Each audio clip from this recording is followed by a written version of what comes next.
श्री परमात्मने नमः. ज्ञानदेवांचा आत्मसंवाद प्रकरण 2. सद्गुरु वंदन. सद्गुरु वंदन प्रकरणाचे समालोचन भाग 1. ज्ञानदेवांनी पहिल्या प्रकरणात शिवशक्तीला नमन केल्यावर तेथे म्हटलं होतं की अहम देऊनी शंभू शांभवी झालो, किंवा तैशी बुद्धी त्यागे देवी देवो वंदिली मिय. अहम देऊन आपण शंभू शांभवी झालो, त्यासाठी देहबुद्धीचा त्याग करून आपण देवोदेवींना वंदन केले असं सांगितलं होतं. पण देहबुद्धीचा त्याग करणे ही इतकी सोपी गोष्ट आहे का? त्यासाठीच तर जीवाला योग्य मार्गदर्शकाची आवश्यकता भासते. सद्गुरूंच्या मार्गदर्शनानुसार रस्ता आक्रमिला की ही गोष्ट शक्य होते. ज्ञानदेवांना त्यांचे थोरले बंधू श्री निवृत्तीनाथ हेच गुरु म्हणून लाभले होते व आईबापाच्या माघारी हातातळी त्यांना सांभाळले होते. अशा आपल्या सद्गुरूंना ज्ञानदेवांनी दुसऱ्या प्रकरणात नमन केलं आहे. एकूण शिवशक्ती वंदनातूनच हे सद्गुरु वंदन प्रकरण निघालेलं आहे असं म्हणता येतं. या प्रकरणाचे नावच सद्गुरु वंदन आहे. अर्थातच त्यांनी या प्रकरणात गुरूंची थोरवी गाऊन त्यांचे स्वरूप व कार्य सांगून ज्ञानदेवांनी त्यांना वंदन केलं आहे. मंगलाचरणाच्या पहिल्या 2 ओव्यात त्यांनी सद्गुरूंना नमन केलं होतं. अज, अक्षर, अनाख्येय, आनंदरूप आणि अव्यय असे आपले निवृत्तीनाथ नामक प्रसिद्ध दैवत असल्याचे त्यांनी सांगितलं होतं. या जगात दयार्द्र अशी शांकरी विद्याच गुरु रूपाने मूर्त होते. अशा या सद्गुरूंना ज्ञानदेव नमन करत आहेत. या सद्गुरु वर्णनाच्या प्रकरणात एकंदर 6 विषयांची चर्चा ज्ञानदेवाने केलेली आहे. सद्गुरूंचं स्वरूप, सद्गुरूंचं कार्य, गुरु महिमा, गुरु शिष्यांची एकरूपता किंवा सद्गुरूंचं निर्गुण स्वरूप, सद्गुरूंचं निवृत्ती हे नाव आणि सद्गुरू वंद्य रूपानं पुढे येतच नाहीत. पहिला भाग सद्गुरूंचे स्वरूप. सद्गुरु वंदन प्रकरणाचा उपक्रम करताना पहिल्या ओवीत सद्गुरूंचे स्वरूप सांगताना ज्ञानदेव म्हणतात की सद्गुरू म्हणजे उपाय वनवसंतू, आज्ञेचा अहेवतंतू व अमूर्त असूनही कारुण्याने घेतलेले मूर्त रूप आहेत. जीव ब्रह्मैक्य प्राप्तीसाठी शास्त्रग्रंथात अनेक उपाय सांगितलेले असतात, पण ते सर्वच उपाय सर्वांसाठी लागू होत नाहीत. प्रत्येक शिष्याच्या अधिकारानुरूप त्याला साधन द्यावं लागतं.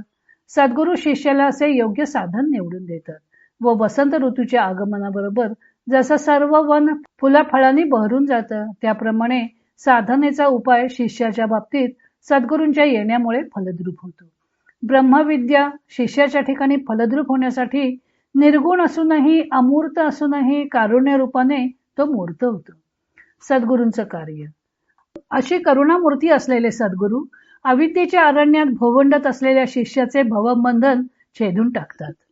मायारूपी हत्तीणीला मोडून जीवाला मुक्तिमोत्याचे घास भरवतात. यांच्या कृपादृष्टीचा एक कटाक्ष सुद्धा बंधाची मोक्षात परिणिती होण्यास पुरेसा असतो. मोक्ष म्हणजे जाणत्याला जाणतेपणा भेटणे अशी त्यांनी मोक्षाची व्याख्याही केलेली आहे. जीवाला कैवल्य कनकाचे दान देताना हा लहान मोठा असा भेद करत नाही. जीवरूपी वधूची पाठराखण करतो व द्रष्टारूप वराची त्याला भेट घडवून देतो. त्यांच्या कृपारूपी जलाचा एक तुषार सुद्धा जीवाच्या ठिकाणचा अविद्यारूपी विषयाचा प्रभाव नाहीसा करण्यास पुरेसा असतो. अशा प्रकारे शिष्याला बोधामृत पाजणे हे सद्गुरूंचं मुख्य कार्य आहे. पुढचा भाग आहे गुरु महिमा. अशा या सद्गुरूंचा महिमा ज्ञानदेवांनी अनेक दृष्टांतांनी गायला आहे. ज्ञानदेव सांगतात की त्यांचे सामर्थ्य इतके अपार आहे की ते शिवाच्या मोठेपणालाही जिंकतात. ज्ञानदेव सद्गुरूंना शिष्याचे रूप दाखवणारा आरसा म्हणतात. आरसा जसा आपले रूप आपल्याला दाखवतो, त्याप्रमाणे सद्गुरू शिष्याला स्वस्वरूपाची ओळख करून देतात. सद्गुरू म्हणजे बोधरूपी कला एके ठाई आणणारा पौर्णिमेचा चंद्रच जणू. बोध म्हणजे ज्ञान. ज्ञाने अनेक प्रकारची आहेत, परंतु जी एक गोष्ट जाणली असता सर्व काही जाणल्यासारखे होते असे त्या परमात्म्याचे ज्ञान सद्गुरू शिष्याला करून देतात. शिष्याच्या ज्ञानाला सुद्धा गुरुकृपारूपी पौर्णिमा प्राप्त झाली की पूर्णत्व मिळतं. सद्गुरू भेटल्यावर साधनांच्या सर्व खटपटी थांबतात व ते शिष्याच्या प्रवृत्तीरूपी गंगेला आपल्या ठाई स्थिर करून घेणारे जणू काही समुद्रच होतात. जोपर्यंत सद्गुरू परमात्मा भेटत नाही तोपर्यंत जगाची नानात्वाने प्रतीती येते.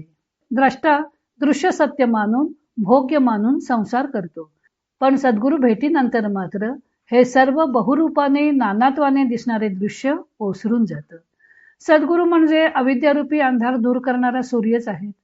सद्गुरूंची कृपा झाली की जीव इतका शुद्ध होतो की तो शिवपणाला सुद्धा ओवळा समजतो, अशुद्ध समजतो. सद्गुरू अशा प्रकारे शिष्याचे रक्षण करतातच, पण आपले गुरुत्व सुद्धा त्याच्याकडे पाठवून देतात. अर्थात त्यांनी आपले गुरुत्व शिष्याकडे पाठवले तरी त्यांच्या मोठेपणाला बाधही येत नाही.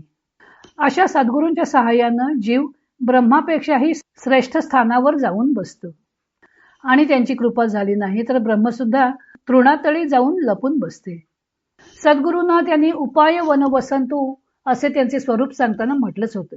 त्यांनी सांगितलेल्या उपायाने, दाखवलेल्या मार्गाने जर का शिष्य मार्गक्रमण करेल तर त्याचा साधन वृक्ष फळांनी लगडतोच, पण त्या वृक्षाच्या फळापर्यंत शिष्याचे हात पोचतात. अशा अनेक उत्प्रेक्षांनी सद्गुरूंचं सगुण स्वरूप ज्ञानदेवांनी रंगवलं आहे. गुरु महिमा वर्णन करताना त्यांनी त्यांचे विरोधाभासाने वर्णन केले आहे.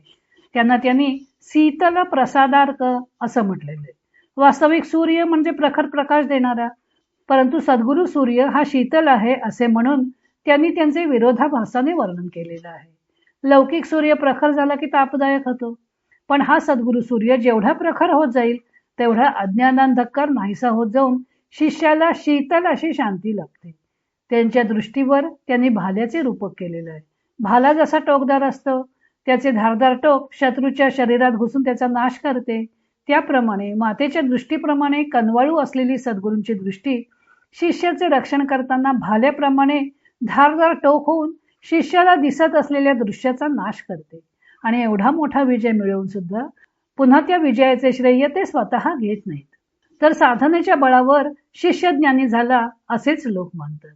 शिष्याच्या लघुत्वाच्या भांडवलावर मोठेपणाचा व्यापार करावा व नसलेल्या दृश्याचा नाश करून गुरुत्वाच्या उच्च पदवीवर बसावे ते सद्गुरूंनीच.